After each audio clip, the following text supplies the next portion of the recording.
পশ্চিমবঙ্গ সরকারের অন্নপূর্ণা ভান্ডারের 3,000 টাকা পেতে হলে আপনাকে এই ফর্মটি ফিল আপ করে সাবমিট করতে হবে। কিন্তু অনেকেই ভয় পাচ্ছে এই ফর্মটি ফিল আপ করার জন্য, কেননা এতে 12টি পেজ আছে, মানে অনেক বড় একটা অ্যাপ্লিকেশন, অনেকগুলো পেজ আছে, সবগুলো কিন্তু আপনাকে ফিল আপ করতে হবে।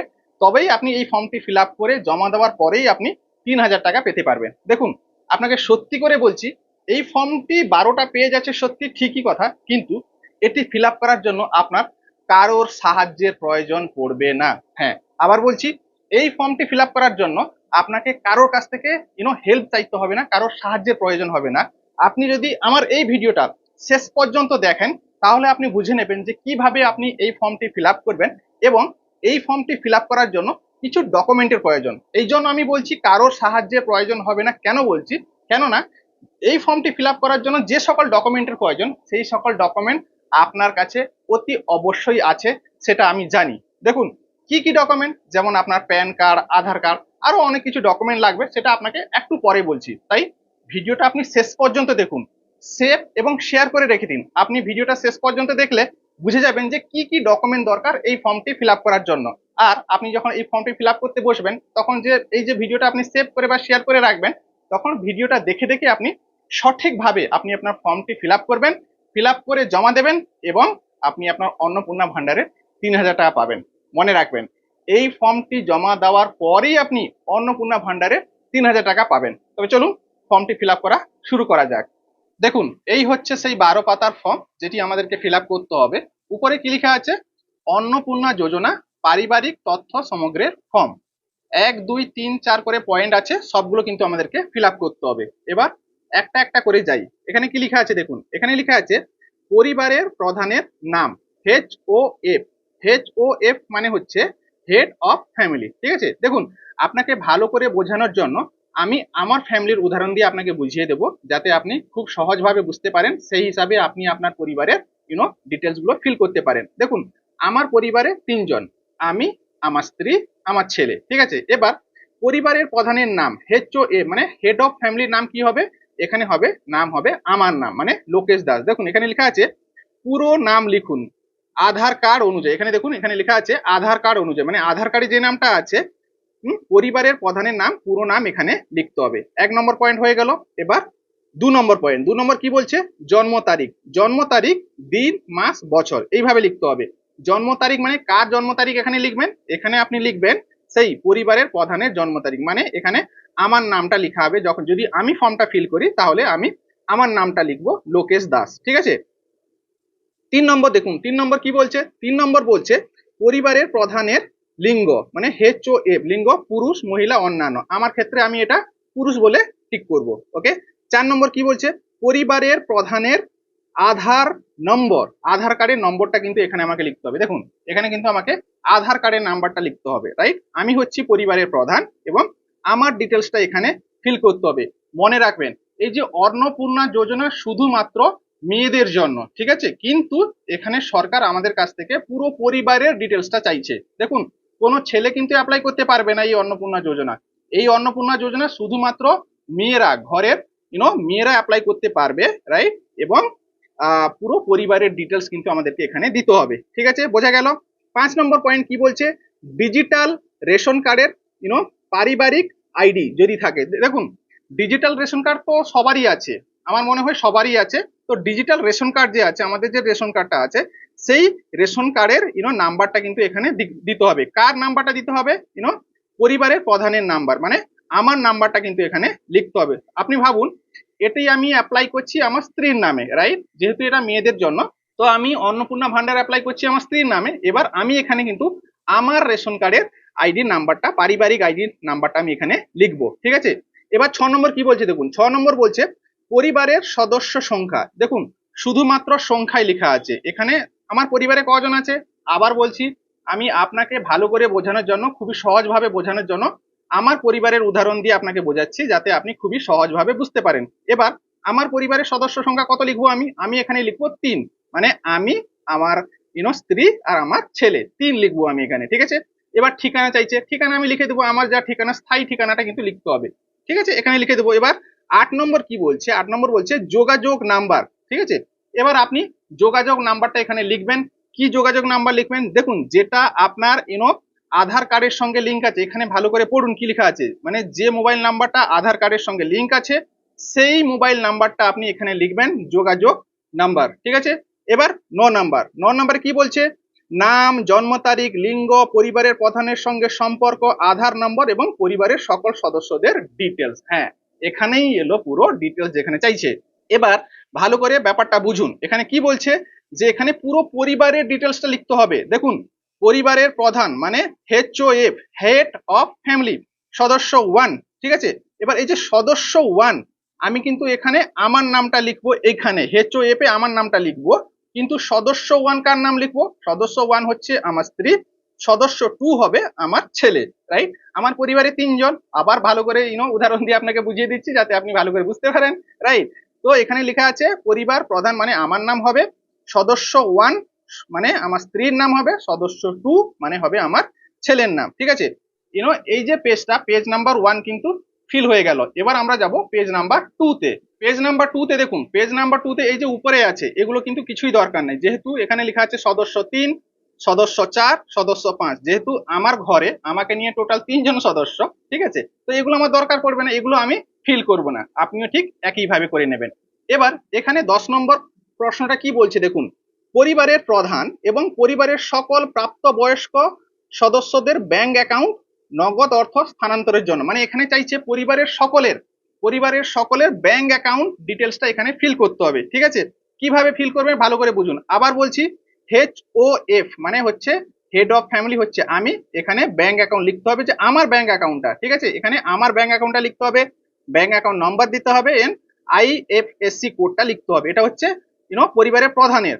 এবার সদস্য 1 মানে কি হবে, আমার স্ত্রী, রাইট। এবার আমি লিখবো তার মানে তার যে ব্যাংকের অ্যাকাউন্ট আছে account number and IFSC code লিখতে হবে। এবার সদস্য 2 কে হচ্ছে, সদস্য 2 হচ্ছে আমার ছেলে, রাইট। এবার ছেলের ব্যাংক অ্যাকাউন্ট নাম্বার পুরো ব্যাংকের ডিটেলস এবার লিখতে হবে। এবার যদি আপনার পরিবারের সদস্য 3 থাকে, 4 থাকে, 5 থাকে, তাদের আপনাকে এগুলো লিখতে হবে, রাইট। এবার একটা জিনিস দেখুন এখানে কি লেখা আছে, DBT মানে direct benefit transfer, right. DBT ক্রেডিটের জন্য আধার লিঙ্ক যুক্ত ব্যাংক অ্যাকাউন্ট প্রদান করুন। এখানে বলছে যে ব্যাংক অ্যাকাউন্টে আপনার ডিবিটি লিঙ্ক করা আছে, ডিবিটি লিঙ্ক কিভাবে করবেন সেটা আমি আগের ভিডিওতে আপনাকে দেখিয়ে দিয়েছি, যদি না দেখে থাকেন তাহলে ভিডিওটি দেখে দেখে আপনি আপনার অ্যাকাউন্টে ডিবিটি লিঙ্ক করিয়ে নেবেন, রাইট। তো যে ব্যাংক অ্যাকাউন্টে আপনার ডিবিটি লিঙ্ক করা আছে সেই ব্যাংক অ্যাকাউন্টের ডিটেলস কিন্তু আপনি এখানে দেবেন, ঠিক আছে। এটা হয়ে গেল পেজ নাম্বার 2। এবার আমরা যাব পেজ নাম্বার 3 তে। পেজ নাম্বার 3 তে দেখুন পুরো পেজটাই কিন্তু খালি, রাইট। আমরা 12 পাতার বলছি অ্যাপ্লিকেশনটা, কিন্তু 12 পাতার মধ্যে যেভাবে আমি আপনাকে বলেছিলাম অনেকগুলো কিন্তু খালি আছে, এত সময় কিন্তু লাগবে না আপনার ফর্মটি ফিল আপ করার জন্য, বা কারোর সাহায্যের প্রয়োজন নেই আপনি যদি ভিডিওটা শেষ পর্যন্ত দেখেন। দেখুন এবার পেজ নাম্বার 3 তে কি বলছে, এই হচ্ছে পেজ নাম্বার 3। পেজ নাম্বার 3 তে কি বলছে, এখানে তো পুরো খালি।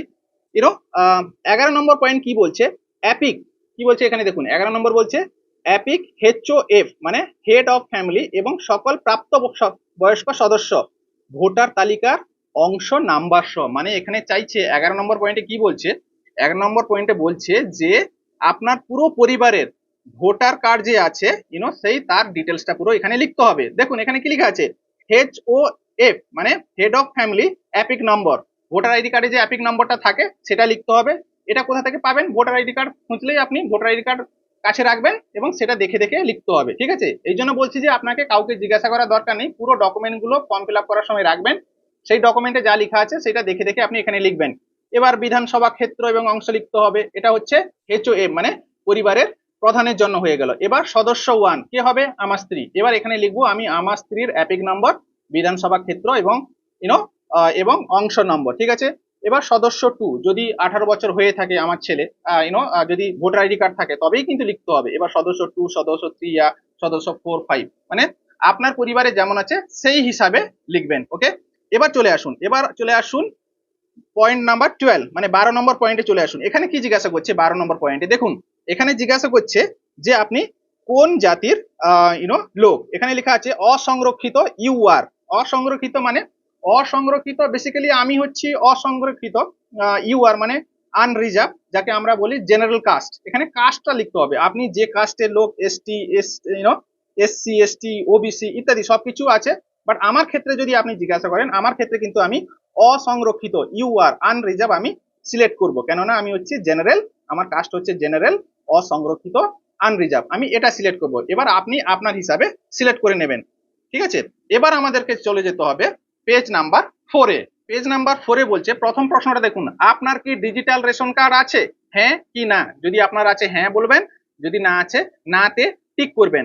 তারপরে 2 নম্বর পয়েন্টটা কি বলছে, যদি হ্যাঁ হ্যাঁ তবে রেশন কার্ডের ধরন উল্লেখ করুন। দেখুন, যে রেশন কার্ডটা আছে, রেশন কার্ডের পিছনে দেখবেন এখানে সবকিছু লেখা আছে এ ওয়াই, মানে রেশন কার্ডের ধরন যেমন আছে সেই ধরনটা কিন্তু আপনাকে এখানে টিক করতে হবে। মানে আপনার ঘরে যে রেশন কার্ড আছে সেই রেশন কার্ডের ধরনটা কিন্তু আপনাকে টিক করতে হবে। 3 নম্বর কি বলছে, পরিবারটি রেশন দোকান থেকে মাসিক রেশন তুলছে কি না, মানে বলছে যে আপনার পরিবার রেশন দোকান থেকে প্রত্যেক মাসে কি রেশন তুলছেন, হ্যাঁ কি না, তার উত্তরটা দিতে হবে। আপনি যদি প্রত্যেক মাসে রেশন তুলছেন তবে হ্যাঁ বলবেন, যদি না তুলছেন না বলবেন। আশা করি সকলেই রেশন তুলছেন, অবশ্যই উত্তরটা হ্যাঁ হবে। এবার দেখুন সম্পদ, এবার বাড়ির ডিটেলস দিতে হবে, ঠিক আছে। এবার ধরুন দেখুন কি লেখা আছে এখানে, সম্পদে কি লেখা আছে, বাড়ির ধরন, আপনার বাড়িতে কি 3 বা তার বেশি পাকা ঘর রয়েছে, মানে আপনার বাড়িতে 3টা বা তার বেশি কি পাকা ঘর আছে, যদি আপনার পাকা ঘর আছে হ্যাঁ করবেন, যদি না আছে তো না করবেন, ওকে। এবার 2 নম্বর বলছে পারিবারিক জমির মালিকানা। দেখুন, আপনার ঘরে যে জমিটা আছে সেই জমি আপনার যে পারিবারিক মালিকানা, আপনার ঘরে জমি আছে কি নেই সেটাই জিজ্ঞাসা করছে, যে আপনার ঘরে জমি আছে, জমি, ঠিক আছে, জমির কথা জিজ্ঞাসা করছে এখানে, শুধু হ্যাঁ কি না লিখবেন। এবার এখানে কি লেখা আছে দেখুন, এখানে লেখা আছে রেজিস্ট্রেশন নথি, মিউটেশন কপি বা এই সব জমির রেকর্ড গুলো কিন্তু লাগবে যদি আপনি হ্যাঁ বলেন, ঠিক আছে। মানে যদি থাকে সেগুলো লাগবে, সেগুলো দেখে দেখে এখানে ফিল করতে হবে। 3 নম্বর পয়েন্টে দেখুন কি বলছে, পরিবারের সকল সদস্যের মোট জমির পরিমাণ কত, আপনার যে পরিবারের জমি আছে সেই জমির টোটাল পরিমাণ কত সেটা কিন্তু লিখতে হবে। দেখুন, যদি আপনার নামে জমি থাকে, মানে যদি আমি আমার ক্ষেত্রে বলি, যদি আমার নামে কোনো আমার ঘরে জমি থাকে তাহলে কিন্তু এখানে হ্যাঁ বলবো, বা আমার স্ত্রীর নামে যদি কোনো জমি থাকে তাহলে কিন্তু আমি এখানে হ্যাঁ বলবো। এবং এখানে দেখুন, এখানে চাইছে যে জমির রেকর্ড, জমির রেকর্ডের কপি দেখলে কিন্তু আপনি জানতে পারবেন যে আপনার নামে কত ডিসমিল আছে, সেটা কিন্তু এখানে লিখতে হবে, শতকে হিসাবে লিখতে হবে, ঠিক আছে। এবার চলে আসুন 4 নম্বরে। 4 নম্বরে বলছে যানবাহন, আপনি পরিবারের কোন সদস্য কি অবাণিজ্যিক মোটর চালিত 4 চাকার গাড়ি আছে?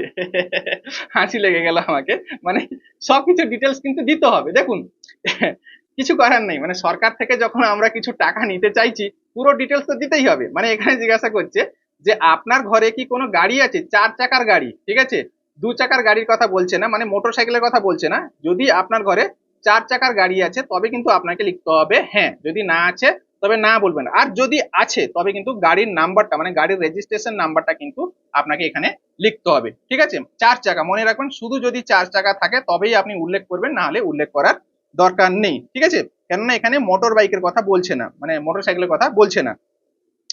এবার দেখুন 5 নম্বরে কি জিজ্ঞাসা করছে, জিজ্ঞাসা করছে পরিবার ভিত্তিক সদস্যের স্বাস্থ্য বীমা। স্বাস্থ্য বীমা মানে হেলথ ইন্স্যুরেন্স যাকে আমরা বলি, ঠিক আছে।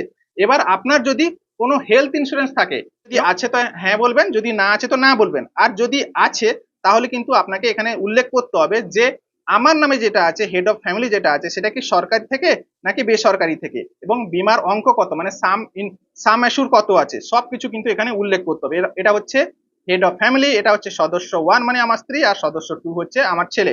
তো আমার 3 জনের নামে যদি কোনো হেলথ ইন্স্যুরেন্স থাকে তাহলে কিন্তু আমাকে এখানে কমপ্লিটলি লিখতে হবে। এবার চলে এলাম 5 নম্বর পেজে, ঠিক আছে। দেখুন, ভিডিওটা একটু লম্বা হবে যেহেতু অনেকগুলো পেজ আছে ফিল করতে হবে, তাই আপনি ফিল করার আগে ভিডিওটা ভালো করে দেখুন, শেষ পর্যন্ত দেখুন, যাতে আপনার কোনো অসুবিধা না হয়। আপনি যখন ফর্মটি ফিল করতে বসবেন, রাইট, কোনো যেন অসুবিধা না হয়, সবকিছু ডকুমেন্ট যেন আপনার কাছে রেডি থাকে। তার জন্য আপনাকে জানতে হবে যে কি কি ডকুমেন্ট রেডি রেখে আপনি ফর্মটি ফিল করতে বসবেন, ঠিক আছে। সেটা আপনাকে একটু পরে বলছি যে কি কি ডকুমেন্ট আপনি রাখবেন। এখানে দেখুন, এবার এখানে কি বলছে, যে এখানে বলছে আয় অর আয় পেশা, ঠিক আছে। কোন সদস্য কি আয়কর বা পেশাগত কর প্রদান করেন, যদি আপনি ইনকাম ট্যাক্স পে করেন, আপনার পরিবারের কেউ যদি ইনকাম ট্যাক্স পে করে তবে কিন্তু এখানে লিখতে হবে। দেখুন, আমি যদি ইনকাম ট্যাক্স পে করি তাহলে কিন্তু আমাকে এখানে লিখতে হবে হ্যাঁ, আর যদি না করি তাহলে না লিখতে হবে, ঠিক আছে। আর যদি হ্যাঁ হয়, দেখুন এখানে কি লেখা আছে, যদি প্যান কার্ড নাম্বার থাকে তাহলে কিন্তু আপনাকে এখানে লিখতে হবে হেড অফ ফ্যামিলির জন্য নাম লিখতে হবে, প্যান কার্ড নম্বর লিখতে হবে, সদস্য 1 মানে আমার স্ত্রীর নাম লিখতে হবে, প্যান কার্ড নাম্বার লিখতে হবে। এবার চলে আসুন নিচে, কর্মসংস্থানের ধরন। এখানে দেখুন 3 নম্বর আছে কর্মসংস্থানের ধরন। কর্মসংস্থানের ধরনে কি লেখা আছে? এখানে লেখা আছে পরিবারের প্রধান। পরিবারের প্রধান কি সরকারি ক্ষেত্র, মানে সরকারি চাকরি করে? এখানে কিন্তু এখানে লিখতে হবে কিভাবে, মানে কিভাবে কর্মসংস্থান এদের, রাইট? সরকারি ক্ষেত্র, বেসরকারি ক্ষেত্রে, বেতনভুক্ত কর্মচারী, নাকি পরিযায়ী শ্রমিক, বেকার যদি হয় এখানে ঠিক করতে হবে, বা এখানে অন্যান্য হলে লিখতে হবে, ঠিক আছে? এবার আমার ক্ষেত্রে কি হবে? আমার ক্ষেত্রে আমি যদি বলি, আমার ক্ষেত্রে বেসরকারি ক্ষেত্রে বেতনভুক্ত কর্মচারী আমি এখানে টিক করবো। আমি তো সরকারি চাকরি করি না, রাইট? তাহলে আমাকে এখানে টিক করতে হবে, যেহেতু আমি প্রতি মাসে স্যালারি উইথড্র করি, তো আমাকে এখানে লিখতে হবে যে বেসরকারি ক্ষেত্রে বেতনভুক্ত কর্মচারী, আমাকে এটা টিক করতে হবে, ঠিক আছে? সদস্য ওয়ান মানে কে? সদস্য ওয়ান মানে হচ্ছে আমার স্ত্রী। এবার আমার স্ত্রী যদি কোনো সরকারি চাকরি করে এখানে টিক করতে হবে, বেসরকারি চাকরি করে এখানে টিক করতে হবে, বা অন্যান্য কোনো যদি কিছু করে এখানে টিক করতে হবে। এবার সদস্য টু তো আমার ছেলে, সদস্য টুর নাম তো লিখতে পারবো না, যেহেতু সে কোনো চাকরি করে না, এখন পড়াশোনা করছে। এবার চলুন আমরা চলে যাব পেজ নাম্বার 6-এ। দেখুন পেজ নাম্বার 6ও পুরো খালি, পুরো খালি। এগুলো তো কিছু লেখার দরকার নেই, যেহেতু আমার পরিবারে মাত্র 3 জন, তো 3 জনের ডিটেলস তো আমি আগের পেজে ফিল করে দিয়েছি, এখানে কিছু লিখতে হবে না। এবার আমাকে যেটা করতে হবে এই পেজে, দেখুন এত বড় একটা পেজ, এখানে শুধু একটা প্রশ্নের উত্তর আমাকে দিতে হবে। দেখুন এখানে কি বলছে, 4 নম্বর বলছে যে পরিবারের শিক্ষিত প্রাপ্তবয়স্ক সদস্যদের সংখ্যা এবং পরিবারের অশিক্ষিত প্রাপ্তবয়স্ক সদস্যদের সংখ্যা, এটাই কিন্তু এটা লিখতে হবে, ঠিক আছে? মানে পরিবারে কতজন শিক্ষিত আর অশিক্ষিত আছে সেটা কিন্তু আমাকে এখানে লিখতে বলছে। এবার কি লিখবো? দেখুন এখানে লেখা আছে, দেখুন ড্যাশ এতজন শিক্ষিত প্রাপ্তবয়স্ক ড্যাশ এতজন অশিক্ষিত প্রাপ্তবয়স্ক, মানে সংখ্যাটা লিখতে হবে, রাইট? তো এখানে আমার ক্ষেত্রে যদি হবে, আমার ক্ষেত্রে আমি লিখবো যে যেহেতু এখানে প্রাপ্তবয়স্ক বলছে, যেহেতু এখানে প্রাপ্তবয়স্ক বলছে, তাহলে আমি কিন্তু আমার ছেলেকে অ্যাড করতে পারবো না এখানে, রাইট? তো ছেলে যেহেতু 18 বছরের নিচে তার বয়স, রাইট? তো 18 বছরের উপরে কে আছে? আমি আছি, আমার স্ত্রী আছে। এবার আমি লিখবো যে 2 জন শিক্ষিত প্রাপ্তবয়স্ক সদস্য, রাইট? এবার এখানে জিজ্ঞাসা করছে যে 2 জনের ভিতরে পরিবারের প্রধান, রাইট, শিক্ষিত, আমি এখানে টিক করবো, অবশ্যই আমি শিক্ষিত, অশিক্ষিত তো নিশ্চয়ই নয়, রাইট? এবার সদস্য টু মানে আমার স্ত্রী, সেও শিক্ষিত। এটা হয়ে গেল পেজ নাম্বার 6। পেজ নাম্বার 7 দেখুন সেই একইভাবে, পেজ নাম্বার 7 আধা পুরো খালি, ঠিক আছে, পুরো খালি। এবার দেখুন 5 নম্বর এখানে কি বলছে প্রশ্নটা, এখানে বলছে যে কোন সদস্য কি কোন সাংবিধানিক পদ, মন্ত্রী, সাংসদ, বিধায়ক, পৌরস্থানীয় সংস্থা এবং পঞ্চায়েত সংস্থার প্রাক্তন বর্তমান ধারক, ঠিক আছে? যদি আপনার ক্ষেত্রে হ্যাঁ হয় তো হ্যাঁ করবেন, মানে হ্যাঁতে টিক করবেন, যদি না হয় আপনি নাতে টিক করবেন, রাইট? এবার 6 নম্বরে দেখুন কোন সদস্য কি সরকারি পেনশনভোগী, আপনার ক্ষেত্রে কি হবে, হ্যাঁ কি না সেটা আপনি জানেন, আমার ক্ষেত্রে তো কিছুই হবে না, আমার ঘরে কেউ সরকারি চাকরি করে না, রাইট? এবার 7 নম্বর দেখুন, 7 নম্বর হচ্ছে কোন সদস্য কি জিএসটির অধীনে, মানে আপনার পরিবারে কারোর নামে, মানে যদি আমার পরিবার বলি, আমার নামে বা আমার স্ত্রীর নামে জিএসটি রেজিস্ট্রেশন আছে হ্যাঁ কি না সেটা কিন্তু এখানে জানাতে হবে। তো আমার ক্ষেত্রে আমি বলবো না, নেই, রাইট? তো পরিবারের মোট বার্ষিক আয় কত, এখানে দেখুন এখানে লেখা আছে 8 নম্বর পরিবারের মোট বার্ষিক আয়, সেটা কিন্তু আপনাকে এখানে লিখতে হবে, রাইট? এবার নিচে চলে আসুন, নিচে কি বলছে অন্যান্য পরিচয় নথি। দেখুন সিএএ আবেদনের বর্তমান অবস্থা যদি থাকে, মানে আপনি যদি সিএএ আবেদন করেছেন, রাইট, সেটা কিন্তু এখানে লিখতে হবে। দেখুন আমার ক্ষেত্রে এবার যদি বলি, আমি হচ্ছি পশ্চিমবঙ্গের স্থায়ী বাসিন্দা, তো আমার ক্ষেত্রে এটা প্রযোজ্য নয়, এখানে লিখবো পরিবারের প্রধান প্রযোজ্য নয়, সদস্য ওয়ান প্রযোজ্য নয়, ঠিক আছে? এটা হয়ে গেল পেজ নাম্বার 7। পেজ নাম্বার 8-এও সেম, দেখুন কিছুই নেই, দেখুন হাফ পেজ পুরো খালি, এখানে কিছুই লিখতে হবে না, রাইট? শুধু দেখাচ্ছে এতগুলো পেজ এতগুলো পেজ। এই জন্য আপনাকে বলি যে আপনার কারো সাহায্যের প্রয়োজন হবে না, ভিডিওটা যদি আপনি শেষ পর্যন্ত দেখবেন নিজেই আপনি ফিল করে নিতে পারবেন। এবার দেখুন পেজ নাম্বার এখানে কি বলছে, এইটা কি বলছে, এখানে বলছে অন্যান্য কিষাণ ক্রেডিট কার্ড, রাইট? মানে দেখুন এখানে কেসিসি, রাইট? এন্ড লেখা আছে মানে শিল্পী ক্রেডিট কার্ড, মৎস্যজীবী ক্রেডিট কার্ড, শিক্ষার্থী ক্রেডিট কার্ড ইত্যাদি, মানে যেগুলো গভর্নমেন্ট থেকে দিয়ে থাকে, মানে এগুলো যে দেখাচ্ছে না, এগুলো পুরো গভর্নমেন্ট থেকে দিয়ে থাকে, সাহায্য করে থাকে। যদি আপনার পরিবারে কারোর এগুলো আছে তাহলে কিন্তু আপনাকে এখানে ফিল করতে হবে। আমার পরিবারের কারণ নেই, আমি এখানে কিছুই ফিল করব না, কিছুই ফিল করব না, এটা সবকিছু এইরকমই থাকবে। তো আমার কোনো ফিল করার দরকার নেই, আমি কোনো গভর্নমেন্ট থেকে এই সকল ক্রেডিট কার্ড নিইনি, অ্যাপ্লাই করিনি, আমি ব্যবহার করি না। তাই পেজ নাম্বার 8 কিন্তু ব্ল্যাঙ্ক থাকবে, কিছু করার দরকার নেই।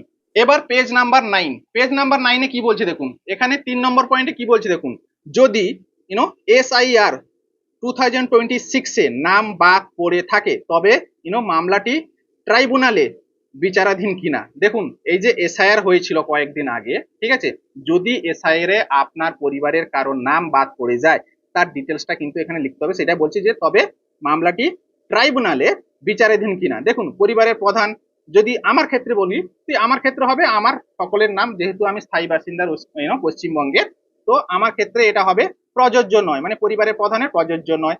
এবার সদস্য ওয়ানকে আমার স্ত্রী সদস্য ওয়ান, এখানে আমি করব প্রযোজ্য নয়, রাইট।